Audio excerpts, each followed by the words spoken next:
Hello, hello, hello. Welcome back to the IGR podcast. I'm sitting here with someone who I think is interesting, and he's definitely unique, Jose Ramos. What's going on, Jose? Thank you for joining What's up, us. Ed? I'm glad to be here. Thank you, first of all. This is my first podcast. I've never done one, so I'm a little bit nervous, but I'm excited. It's all right, man. I'll hold your hand through it. Psych. It's good to have you. We finally got down and had a time to sit down and get this together. Just so you guys know, we've been trying to get this done for like 2 months or something like that. Literally. So it's been quite a while. Let's get right to it though. Can you just tell them a little bit about yourself? I know you're 22. You're from Danbury, Connecticut. Definitely. Take it from So, there. been here like all my life, but wasn't born here. I came here when I was a year and a half. Illegally came through the border to Texas before 9/11 and all this stuff. So it wasn't that bad to get on a plane. A lot less regulations back then. So flew to California. My parents split, and then I came to Danbury when I was 2 years old because my grandmother was already here. So that's who we moved in with and stuff. That's how we got situated here, dude. And went to Danbury Public Schools, DHS, everything, the whole nine. And but when I was in high school, like my mom had left because she got to this country, immediately got to work, wanted to become a citizen and whatnot.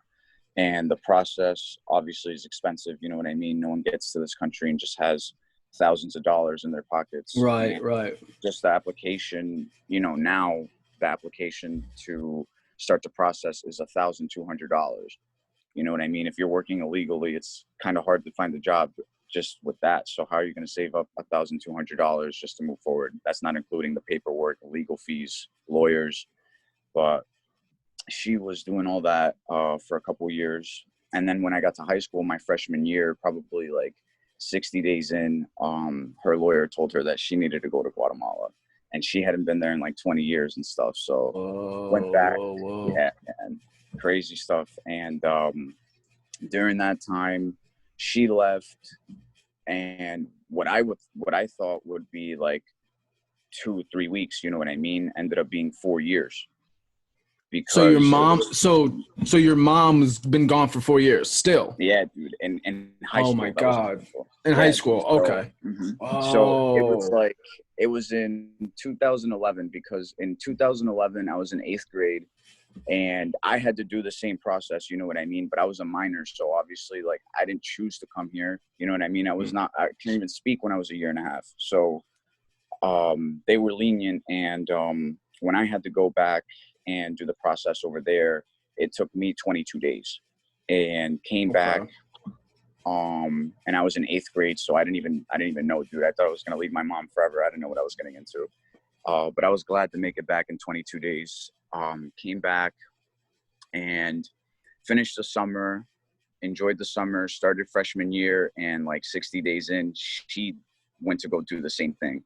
So you know how I So thought you it was turn 22 around, days. yeah. You're thinking it's going to be 22 days. You turn around, and then your mom is gone for 4 years. So basically, like you're 4 years. So like your late adolescence in high school. I mean, some of the most challenging times for me personally. I know for a lot of other people, and she's gone. Yeah, dude. So can you imagine my rock? This is what I'm saying. So it's like, can you sort of like shed light on that? Like how that's got to shake you to be gone for that long. How did you handle that?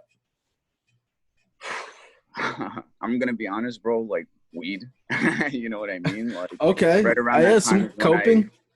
Yeah, dude. I met a lot of friends in high school, and she was over there, and the man that she was with, who raised me since I was like a kid, kind of.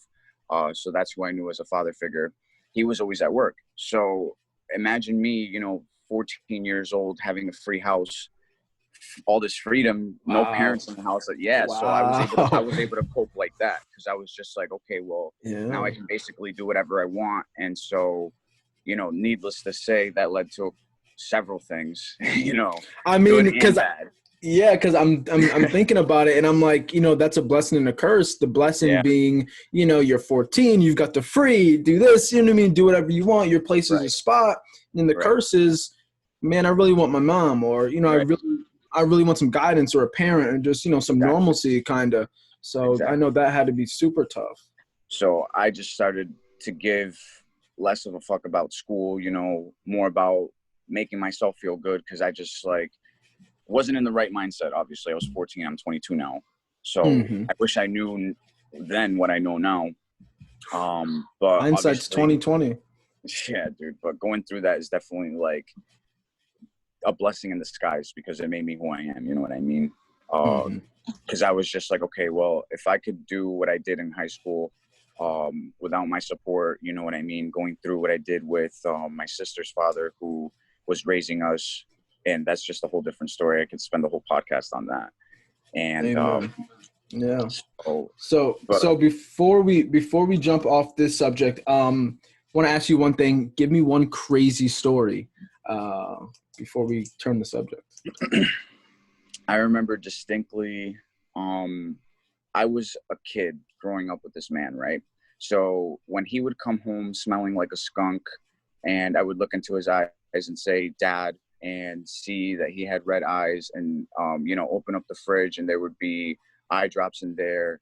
As a kid, I didn't really know, you know what I mean? And then as I started growing up, I started hearing stories about, not just weed, but also coke and other drugs. And so Hmm. as growing up, like in high school, I started to notice different things, and I was just like, dude. So that's just one crazy story. You know what I mean? I started to Yeah, it realize, started to he would be telling connect. me Yeah. exactly. He would be telling me not to do this and that, but he would come home, smelling like weed. And so with that addiction, I remember, my diet would be 3 sandwiches a day and 2 Pepsis. And I remember it being like that for a while, bro, because he would just be Really. spending money on shit that wasn't for You the sh- house. You know what I yeah, mean? exactly. My mom was always the one that was like a mom and a dad to me. Hmm. So Absolutely. Okay, cool. That's wild. That is yeah, wild. dude. But so, all right. So fast forward till now, you got through that. Your mom's back. Right. Thank God. Yep. So then now you find yourself at 22, still living in Danbury, Connecticut. And what do you do now? So right after that was in like 2011, all that. Graduated in 2015. She came back my senior year of high school, 2015. Amen. So yeah, dude. Right after that, I went to college in Hartford, and I wanted to be a politician. That's really what I wanted to. That was my dream, bro. Because I Okay. wanted to. It was never about money for me. I really wanted to use that position and that leverage and that power to do good because I know it was going to come back to me. Not maybe not in this life, but that's not what matters. So definitely wanted to make change because I was just tired of how I grew up. For sure, I didn't want Hmm. other families to go what I went through because with that pain definitely made me lean toward drugs. So that was just a whole different world, a whole different spiral down the wrong road. You know what I mean? So if I could save one family or a couple or just do different things to help out others, that was my dream. You know what I mean? To help others. And so I was pursuing politics. But that school's expensive, man. It's a private school. So Was it um, Hartford University? UHart, UHart. University of That's what it is. Hartford. Yeah. University of So Hartford. Right. it was in Hartford, Connecticut, and tuition at the time I think was like $56,000, and my scholarship was only like 35. So it was like still 20 more or less out of pocket, which I obviously didn't have, and I refused to take out loans.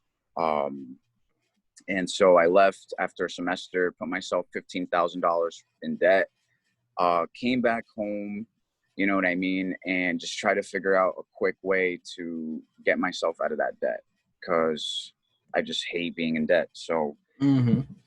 um, tried to work multiple jobs, you know what I mean, but it wasn't getting me where I wanted to because you take two steps forward in a job and you go five backward, and nothing is ever good enough. So I was just getting frustrated, started selling, you know, and that's a whole different story. Well, I too, mean, you know what I mean? you had to put money on the table. I mean, you had to put food on the table, and you had to pay your bills. I mean, Right. But it was all going in my nose. You know what I mean? So it didn't work out. Long story short, because I'll spare you the details and the trouble. You know what I mean? At least mine. And I mean, we've got so some time. You could. This is it. Gets real, man. Well, that's all true. we're here for a reason. But when I was doing all that, you know what I mean? I just started a relationship at the time with Nicole, who I've been with for 4 years. We Oh, actually you're celebrated. name dropping. Oh shit. So with Nicole, I've been with Yeah. her 4 years. On July 11th, and Amen. so Awesome. when I met her, dude, I was doing all that. You know what I mean? And she was the one to tell me not to, and Get 'cause you her out of family was great. that. Yeah. Correct. And Awesome. so I didn't take her warning on that. You know what I mean? I was just reckless, wanted to do what I want out of college. You know what I mean? And had to pay off this debt, try to make money. And so, oh my God, dude, it was just so stupid. Getting involved with the wrong people. I'm a hothead, so just working with hotheads is not good business. You know what I mean? Especially if you're one. And people that you don't trust, you know.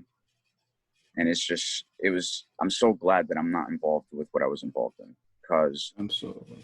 yeah, dude, I'm just so thankful to be alive. You know what I mean? And I just knew like there had to be a different way, dude. So I was just like, okay, I guess I'll go back to college. But before I did that, you know, after I got out of what I was in, my girlfriend found this teaching job on her laptop. She was on Indeed, and she's like, look, like they're hiring for an ESL teacher, and it's 15 an hour. But you have to have a degree or you have to be in college, and I had neither. Wait. So You have to have a degree to yeah, get 15 an hour? That's right. fucking crazy. Yep, 15 an hour. What the application said. It's like you have to have a degree in education or be pursuing something in that field. Okay, pursuing. All right, yeah. Right. So I was just like, okay, well, I'm not in college. I don't have a degree. And so what am I going to do? And she's like, I don't know, take a chance. And I was like, I'm not filling it out. So she actually did it for me.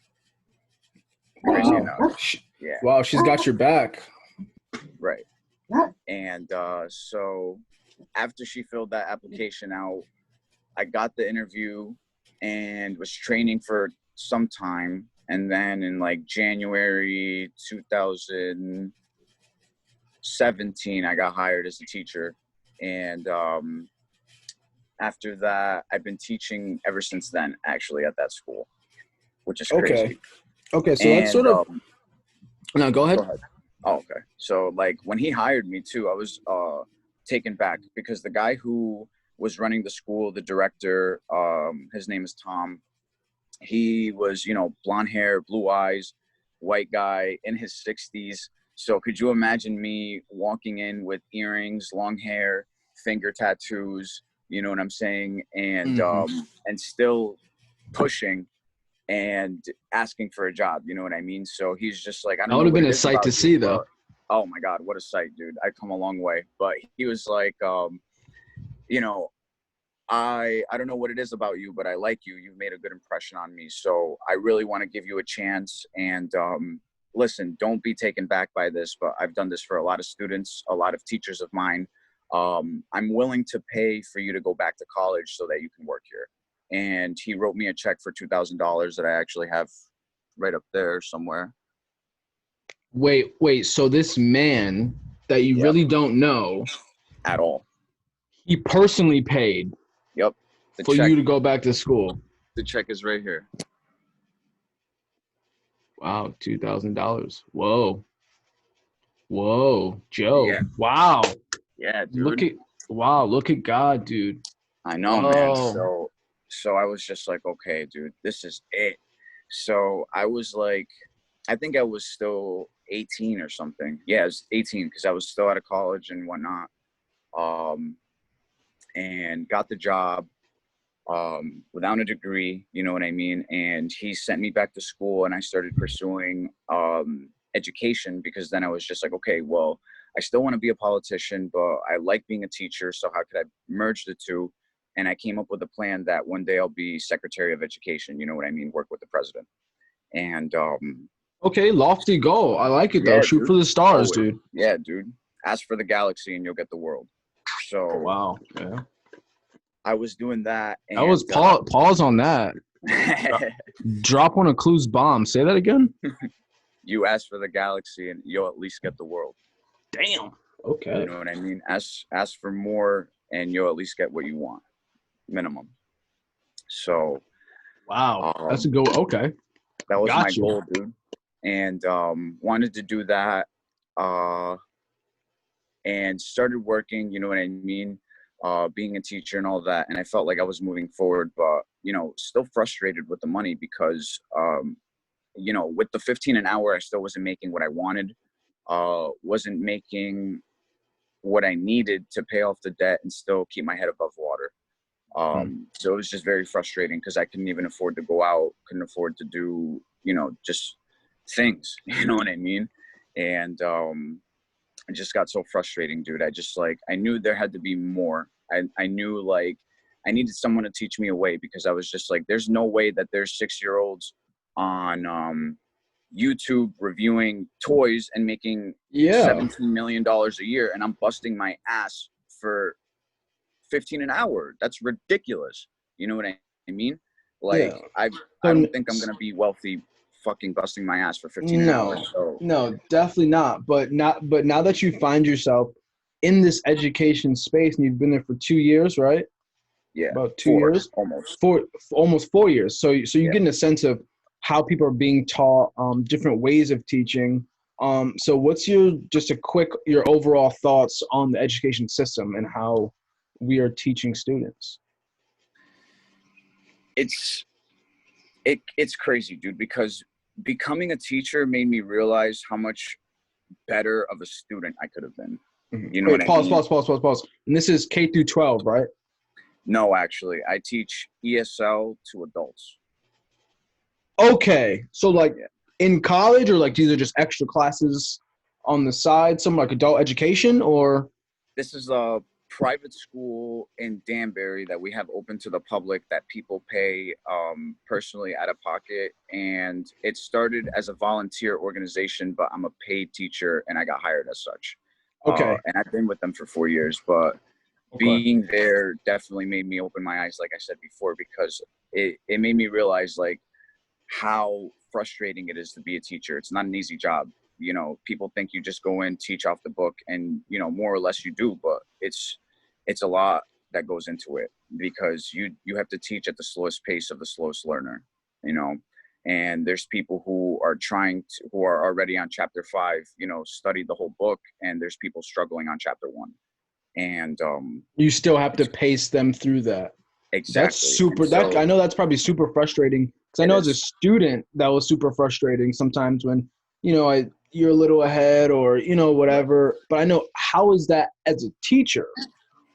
It's ridiculous, dude. And it's even more frustrating that it made me realize how much teachers are handcuffed, if that makes sense. You really have your hands tied, because you can't teach what you want or the way you want, if that makes sense. Because I remember a big problem for them was that I was teaching them English, but speaking to them in Portuguese and Spanish, because I speak those languages as well. Mm-hmm. And they were just like, dude, you can't be doing that. And I'm just like, dude, it helps them the way I teach. That's why they fucking are frustrated learning with other teachers and keep saying that they want to learn with me, even though I'm only a level 1 teacher. You know what I mean? I have people in level 3 asking for me. And so it made me realize like how you have your hands tied, you know what I mean? And right around 2 years into teaching, I got hired at another school who was paying me 18 an hour. And mind you, this is after I dropped out of college for the second time, still don't have a degree in teaching, don't have a degree in education. Yeah, it's connections. So absolutely. What's it called? Met my boy, and he's like, dude, I have a school. I want you to work for me, blah, blah, blah, blah, blah. I'll pay you 18 an hour. I hated it over there. So I went back to teaching where I was for 15 an hour. And that's where my loyalty is anyway with that school. because they gave me a chance when I had nothing. Absolutely. And what's it called? So it's just like, it was an eye-opening experience these last 4 years, just seeing like, you can't really teach how you want. Everything is structured. You have a lot of overhead telling you got to do it this way. You know what I mean? And in the last 4 years, it made me realize, how much more skilled I've become and how I really don't need the school, and I could really just do this on my own and teach what I want, how I want, if I really wanted to. But I'm just not ready to commit to that, if that makes sense. Right. So how has you just mentioned how students how you could have been a better student. Like, Right. What did you mean by that? So being a teacher, dude, it's really frustrating when I see someone on their phone and then 5 minutes later they'll ask a question on what I just thought about. Or when there's the students in the front so engaged and trying to focus and trying to hear, and the entire back of the class is talking, and my students in the front who want to learn English can't hear me. And I'm just like, dude, can you guys like shut up or leave? You know what I'm saying? And I obviously don't say it like that or tell them that, because that's rude. But I'm just like, dude, stop. Like, Right. You know what I mean? Or when I give homework and they'll try and give me an excuse, you know what I mean? Or try and say this is hard or this and that, or just give me excuses. And I'm just like, dude, it made me realize like how much of a better student I could have been, because I used to do the same things. And so you like, saw yourself doing that as a dude, student. Okay. You really do get what you give. You really do. But you definitely reap what you sow. That's a fact. Dude, that's a fact. But beside that, you know what I mean? I can't complain with my students. I've seen a lot of them. The majority of the people who I've seen graduate from the school, they started with me at level 1, beginner. Wow. You know what I mean? And I like that, because now the school's trusted me with more advanced levels, more classes. So I went from just teaching 2 days a week, level 1, to teaching 4 days a week, level 1, level 2, and now grammar. So it's a lot, but it's very rewarding, seeing someone being afraid to say hello and now speaking to me in complete sentences like we are. Okay, I actually want to ask a question about that, because this is what I've heard from people, right? Especially like in Danbury, we're super diverse, but we also have, I love it, but we also have a large immigrant community. Not so much, we have a large in terms of, people who came when they were children, they grew up and they're sort of, they've acclimated, but you also have this population of adults who've come here who don't speak much English. And can you sort of shed light on that? Is there some uncomfortability with just saying hello and hi if they really don't feel as though they mastered the language? Because some people may see that as rude, but what like how I look at it and what you're saying is more like, oh, they're probably just uncomfortable.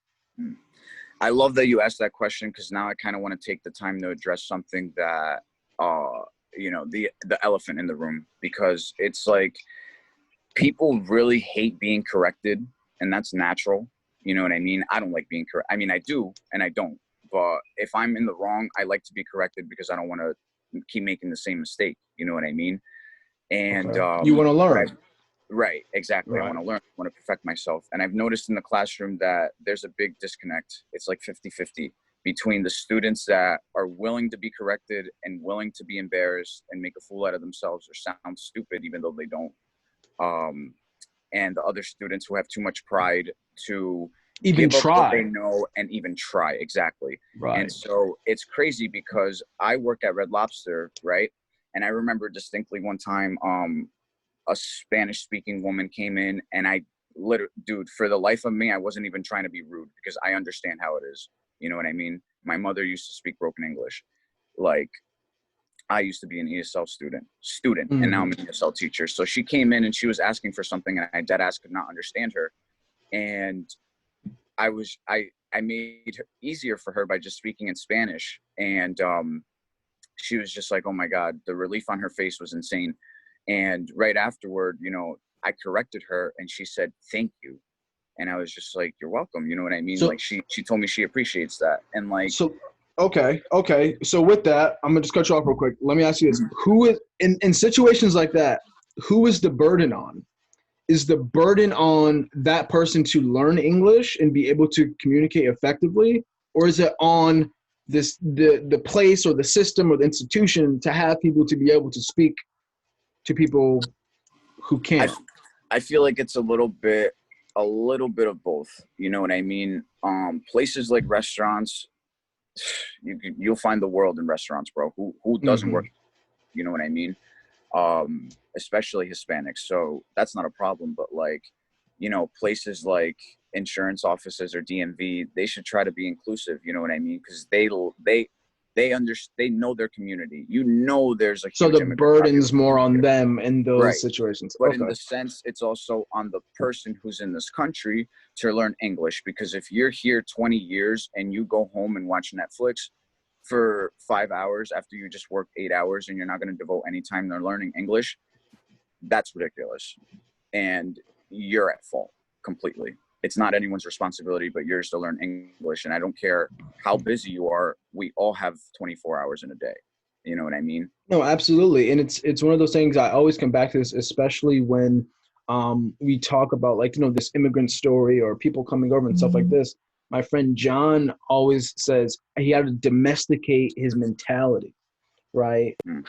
He's saying that's what like most immigrants sometimes need to do. And what he means by that is not so much lose your culture and completely assimilate, but learn the language, know what's happening, become a part of the community, you know, so that you feel comfortable and you make people around you feel comfortable. Do you think, like, even maybe in just Danbury, we struggle to do that, or do you think we do that pretty well? What's your view on that? It's crazy because I feel like some communities do it well and others don't. Like, I feel like Brazilians especially are so quick to come to this country and not waste any time, bro. All the Brazilians I know and all the Brazilian students I have and have had and still have are my brightest ones, because they don't come here and want to learn Spanish. You know what I mean? They come here and they want to learn English and get to work. On the other hand, you have people who are Hispanic and come here and work with Brazilians and they're like, "Ooh, I could learn that language," when their focus should be on learning English. You know what I mean? So okay, so I see what you're saying, because this is how I'm looking at it, right? Since even in Danbury, like, we have, I think, one of the top 3 largest like Brazilian populations. You could say Brazilian Portuguese, that, you know, people who speak that language. Is we have this population and they have businesses and they blossomed, you know, all over Connecticut, really.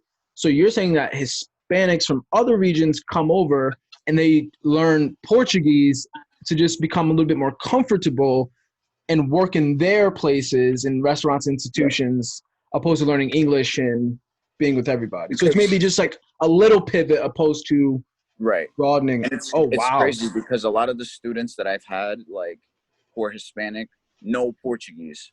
And the majority of the Portuguese Brazilian students that I've had don't know Spanish, but can speak it just because it kind of sounds the same, but they don't waste their time learning that language.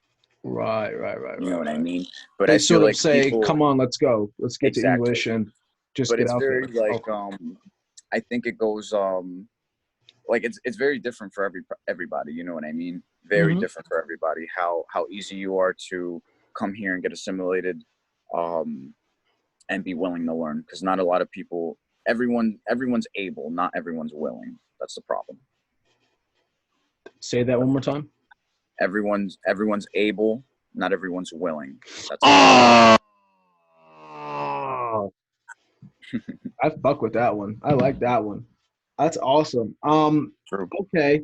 So I just have like another question about education. What do you think is like the most exciting or most effective way to teach students? Again, whether what you do or definitely the best way to teach, I feel, or broadly, overall, I'm sorry, I should say. overall, Yeah. like, would just be definitely in person, for sure. And if you can be in person, an even better way to teach in person would be one-on-one, because that's the best way to learn, dude, honestly. When you have no distractions in the room and it's just one-on-one, you can ask the questions and not be afraid of being embarrassed. And I make sure to tell my students this too, you know what I mean? I was an ESL student. I'm an ESL teacher now, and I'm not even going to brag about all the accomplishments I've made. But like, if there's anyone you should be speaking English to or learning with, or not feel uncomfortable with, it should be me. You know what I mean? So please don't be embarrassed to try. You know what I'm saying? And I make sure to tell them that and make them comfortable. On the first day, I ask them to complete a sheet, and this is what I really like about being a teacher, is that you have leniency. At least I do. To more or less do what you want. And on the first day, I have them fill out an entire sheet, and I ask them a couple questions. You know, why did you come to this country? Why are you learning English? Why did you choose LVA school? And what is your dream? And anytime they start to lose focus or not hand in their homework or do shitty on a test, I'll just make sure to hold that sheet up in front of them and show it to them. And I'll be like, don't forget this. Wow. Wow. And So like a little bit of a motivation factor. Exactly. Yeah. To remind them why they're here. Absolutely. Right. Absolutely. Could someone come and sit in on your class? Like, could I come and sit in? Or is it closed? I don't know if you could, but because I've never had anyone ask or do that, but I've definitely had, you know, other teachers, the director, right. Other people who have wanted to hire me. You know, I've invited them to come see how I teach. And so I don't know, maybe if like one day you wanted to record a class, you could definitely do that. I mean, I wouldn't want to put people up there who don't want to be, but I mean, just to come and see and learn what you do. Yeah, I just want to see what you do. Absolutely. Once the school opens up again, dude, I'll definitely invite you down. Cool. I'm totally down. So switching gears, one of our last topics on personal finance. You said you want to speak about this. You said that this is something that you do. You've got a lot of hands, a lot of different pots. So the fuck are you talking about? What do you mean? It's crazy, man, because like the whole personal finance thing kind of is like hand in glove with the college thing that I was talking about before, connections and everything else. Like I was I do a lot of reading. I love reading. What are you reading right now? Right now I'm reading a book called The Lost Commandments. I read the Word, obviously. Yep. And every day I try to read like a few articles, definitely from try and get both sides and, you know, be neutral. So I'll go from like the Wall Street Journal to like MSNBC, and like, you know, I'll go from American reporters to then check, you know, The Guardian or okay, RT, yes. you know what I mean, and try to find things of what's going on and keep up. Smart News is good too. Oh, I've never heard. Because it's an app, right? So it's an app, and the way they do it, it's like you could do it by location, this, that, and the third, whatever. You know, you get all your topics, cool. Got it. But they have this meter. So there's like a middle. So like on the middle of the meter, you know, you get stuff from both sides, right and left. And What's it called? It's called Smart News. Smart News. And then you can like slide the meter. So if you want to say, all right, what's the complete alt-right saying? What's the complete leftist, you know, saying? So you can get it from both sides. Yeah, and you could just set the meter where you want it. Of course, mine is set like down the middle, so you get both sides, and you could, you know, sort of decipher for yourself. But it's really cool. You should check that one out. Interesting. So like it's crazy. I think I was reading something from CNN. Even though I hate reading from CNN, but this was something that was very political. It was just stating the facts for once. And it was talking about MBA applications are in decline. And it was crazy because I just seen a trend lately with people just starting to wake up. And I mean that in a broad sense with everything. You know what I mean? So you're saying that you're woke? For sure, bro. The fuck out of here, man. Talking about things that are being brought to light now in high school, and people are just like, you're crazy. That could never happen. Yeah. Those are celebrities. They would never do that. You know what I mean? And now, you know, I don't even. Oh, Hillary Clinton eating babies? That was wild. Let's do a podcast on politics one day. Oh, absolutely. I'm definitely gonna have you back. I like this conversation. That was crazy. Just saying. It's crazy, man. But yeah. So all right. So what are you doing in the realm of personal finance, and what were you trying to get at or do? Like what do you do? I should ask. Word. So like obviously besides work, you know, I think you follow me on Instagram. So like I'll occasionally post here and there what stocks I'll have money in. I love gold. You know what I mean? I don't really invest in gold with stocks, but I have a lot of gold on hand, and I've always held it in my family. So that's something that has always interested me. Besides that, a little bit of e-commerce, and I'll expand on that later. And, you know, anything I could really get my hands on. If I have something that I bought for $10 and I can flip it for 50, I'll do that. Whether it be clothes, whether it be, you know what I mean, shoes, or just anything, bro. Like, it could be a notebook or a book, more of like a hustler's mentality behind it. Definitely. Like going and I getting remember back then, like when I really was broke, dude, I would go to Goodwill and drop like $20 on clothes, bring it to Plato's Closet and get $70 for it. Wow. And I'd be like, word, you know, that's gas for the next 2 days. Like, I'm chilling. That's a gem. Like, I would just be doing that. And I wanted to do a little bit of e-commerce, you know, flipping clothes, but it was just, like I said before, dude, I don't do things unless I'm going to commit to it 100%, because I don't want to, you know, obviously you have to diversify and not put all your eggs in one basket. But if you're chasing two rabbits, you're not going to catch any. Wow. So I was just, where are you getting these one-liners from, bro? Oh my God. That's like the third one. All the books he's given me, all the podcasts he's recommended to me to listen to, all the time I've spent with him, you know, the people he's introduced me to. My coach, when I met him through a mutual connection at Red Lobster, actually, he had introduced me to his mentor, who retired at 23 and 24. And so that's who I've been learning from. That was definitely the reason I dropped out of college, because I was just so frustrated with learning from teachers who were trying to teach me things they've never done in their life. Why would I go to college and learn business and entrepreneurship from an employee who gets a check every Friday, and if they don't for 2 weeks, they're homeless? It was ridiculous. It just, like, it opened my eyes to a big statement, to the fact that you could, it really isn't about what you do, bro. It's about who you know.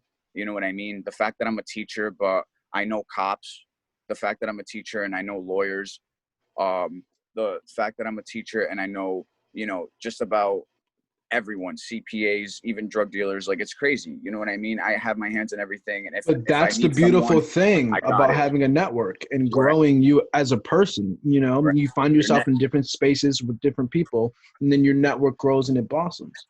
Absolutely. Your network is your net worth, bro. Your network Say that again. Your network is your net worth. That might be the title of the episode.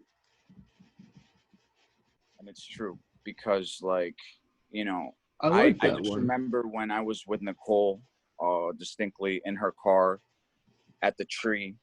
Where you guys? I'm sorry, you guys aren't together anymore? No, we are together, right? Okay, right. Yeah. So we were together that night, at the tree, like, I was in her car. I was done pushing, and I had one job. You know what I mean?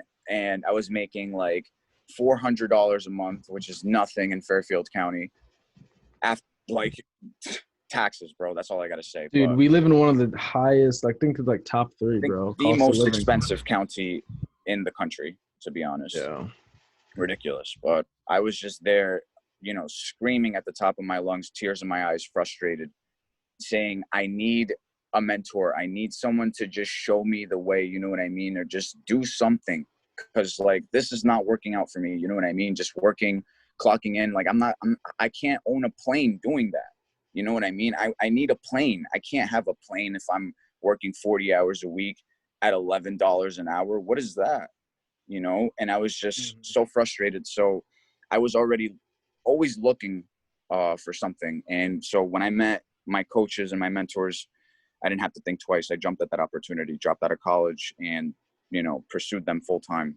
And ever since then, I've gotten my personal finance right. My credit score is above 750. You know, there's people at college graduating with a mortgage over their head and no house with a lousy degree. You know what I mean? Not for nothing, dude, but what is a religion degree going to do for you? Or gender study? What is there to study, bro? There's man and woman. What is there to study? Like, That's a whole nother conversation. That's a whole nother literally, it really is. podcast. And I don't mean to like get into that like that, but like It gets real, bro. Focused on the college thing, but like, you know what I mean? What are all these degrees going to do for you when you graduate with $150,000 over your head and you're going to pay it off in 40 years? In 40 years? Are you serious? Yeah, Crazy. that's ridiculous. So, you know what I mean? Like I was saying before, it's all about networking because after I got out of college, you know what I mean, started to do a bunch of other things. Like you told me about Smart News, which is crazy because I actually wanted to talk about Trax News. And Ooh, what's that? They are a startup news organization. And I think it's crazy because last time I checked, I think we were number 42 in the world. And that was reported from a British company. I think it was BBC or The Guardian, I want to say. But it's crazy, man. They started from nothing. The owner is Trax NYC. Make sure to follow him. I'll send you his code or his ad or whatever. And but he put it together, you know what I mean? It started from nothing, started from Instagram. And he was looking for video production, people good with audio, people good with video editing, you know what I mean? And somewhere along the lines, I found my way inside the organization because I always supported him, thought he was cool, you know what I mean? Always wanted to be a part of other networks, you know what I mean? Like we were talking before, it's net worth. So what's it called? Now I'm a part of the marketing team, you know what I mean? And there goes again, like I was saying before, I don't have a marketing degree, bro. And I do marketing for a news organization and I have shares in that company. You know what I mean? Yeah. Shares. Amen. Like imagine when that company grows to 100,000 followers or 1 million followers, and I have shares in that company. I didn't have to go to college for that. I had the network and know how to communicate, look at someone in the eye and say, I want to help you. How can I be of value to you? You know what I mean? That's a good point. That's a good point. So that's why, and it's wild as you said that. It's a lot of, so I get what you mean about like the network and the growth and just being able to, like you said, look someone in the eye and say, hey, listen, man, I believe in what you're doing. Let's grow together. Right. You know, stuff like that. Right. So and that's how it is. Wow. So as we wrap this up, what are you doing in the next 2 to 5 years? What does that look like for you? I have a big smile on my face just because I know the plan. I know where I'm going. I know where I want to go. You know what I mean? It's just a matter of time. And if I miss my goal, it doesn't matter. You know what I mean? It's not like what is it though? 2 to 5 years, I'm going to die. I really want to retire, dude. I want to retire because in the next 2 to 5 years. Yes. If I know people retired who were 19, 18 years old, 20, 21, 23, 28, 27, 26, 30, 31, like why can't I do that? You know what I mean? It just takes focus. And like I said, if this organization, Trax News, blows up, you know, and I have shares in the company, that's just passive income right there. If I continue doing what I'm doing, you know, learning from my mentors, continuing with my e-commerce, and that blows up to another stream of income, you know what I mean? And just like following in their footsteps. I really believe in what Trax News is doing. I believe in my mentors and what they're teaching me. And to any one of your followers who that might be of value to, definitely talk to me because we always want to grow the organization at Trax News. The culture is very welcoming. And, you know, they're willing to give you shares if you put in the work. So, well, I say this. I mean, I think we've talked about a lot of different things. We should, I mean, I'm just me and you. We should definitely sit down and get some drinks in and get a lot of this stuff down because I would just love to learn like what's happening in your world with all of that. That sounds super interesting. But yeah, I want to. I love what you do, bro. I love what you do. I really want to take the time. I didn't mean to cut you off, but I want to thank you for having me. And like, I love that you're doing something different. You're young and, you know, you're willing to put yourself out there, brand yourself and market yourself. That's what it's all about, dude. Like we were talking about. Amen. Amen. Absolutely. Thank you. Yeah, so that's it. I mean, he just said it perfectly. As he wrapped this up, he beat me to the punch. Thank you guys for joining us. This is Jose Ramos. Great guy, cool guy. Nice to finally get to sit down and talk to you. A man of faith, as he's come to be, as we all should be. And as you guys remember, man, love wins. Thank you guys. Always.